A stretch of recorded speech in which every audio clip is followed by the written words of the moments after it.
Ministry of Home Affairs has directed state governments to beef up security for Kawadiyas, citing the threat from radical elements. Hello everyone, आप कैसे हैं? कल से कांवड़ यात्रा शुरू हो चुकी है और 18 जुलाई को सावन का पहला सोमवार था। कांवड़ यात्रा पहले संत और महात्मा लोग ही मनाते थे, लेकिन 1980s यानी लेट 1980s के दशक डेकेड के आते आते ये यात्रा एक गजब की पॉपुलैरिटी पा गई आम लोगों के दिलों में। और सबसे बड़ी यात्रा हरिद्वार की यात्रा मानी जाती है और सन 2010-11 में करीब 1 करोड़ 20 लाख लोगों ने ये यात्रा पूरी करी। और हर साल इस यात्रा में हरियाणा, पंजाब, बिहार और सबसे बड़े राज्य उत्तर प्रदेश के लोग बढ़ चढ़कर यानी श्रद्धालु बढ़ चढ़कर इसमें भाग लेते हैं और ये कांवड़ यात्रा करते हैं।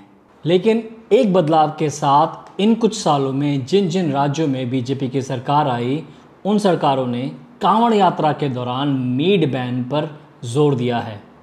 अब आपको क्या लगता है कि ये निर्णय एक सही निर्णय है? आइए इस पे बात करते हैं। भोले भंडारी यानी भगवान शिव को समर्पित इस यात्रा ने एक राजनीतिक यानी केसरिया रंग ले लिया है और शराब और मीट बैन के आदेश ने सारे धर्मों के लोगों को इस आदेश को पालन करने के लिए मजबूर कर दिया है।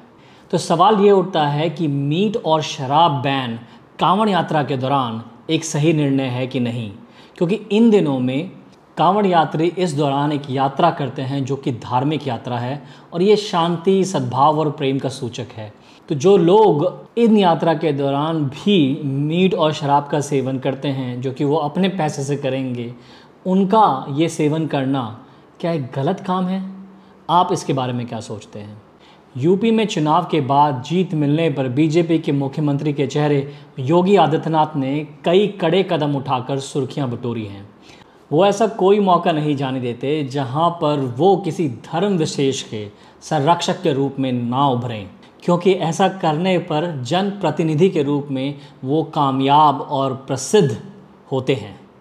उत्तर प्रदेश की सरकार ने ये निर्णय लिया है कि कांवड़ यात्रा के दौरान शराब की दुकानों को त्रिपाल से ढका जाएगा और मीट की दुकानें कांवड़ यात्रा के दौरान जिन जिन मार्गों पर कांवड़ यात्रा चलेगी उन मार्गों पर मीट की दुकानें बंद रहेंगी।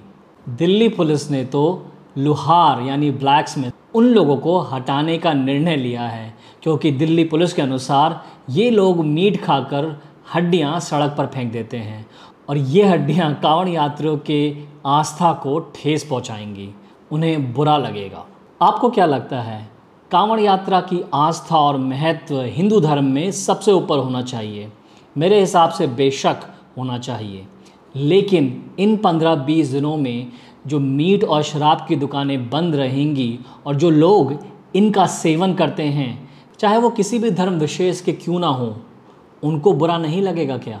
कांवड़ यात्रा इन्हीं रास्तों से गुजरकर जब अपने चरम पर होती है तो लाउड स्पीकर द्वारा तेज म्यूज़िक जो हर तरफ बॉलीवुड के गाने बजाते हैं, आसपास की रह रही जनता को तो बिल्कुल परेशान नहीं करते होंगे, क्योंकि इनके लिए तो वो भजन हुए ना, राइट?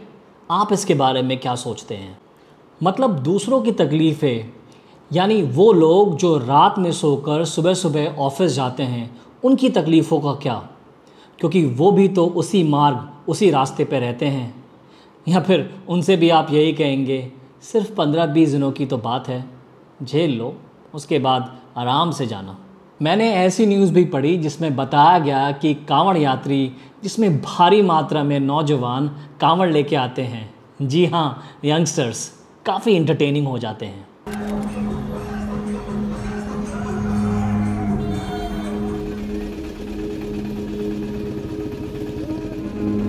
कुछ ऐसे मतलब है जो इसको मतलब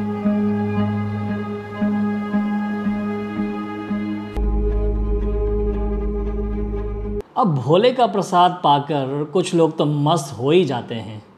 होता है, चलता है, दुनिया है। और ऐसे समय में आम यात्री के लिए जो गाड़ियों से जाते हैं, साइकिल से जाते हैं, स्कूटर से जाते हैं, उनके लिए ये रास्ते कितने आसान हो जाते होंगे ना। सोचने की बात तो ये है कि डेमोक्रेसी यानी लोकतंत्र में हमें वोट देने का तो अधिकार है, लेकिन निर्णय लेने का नहीं।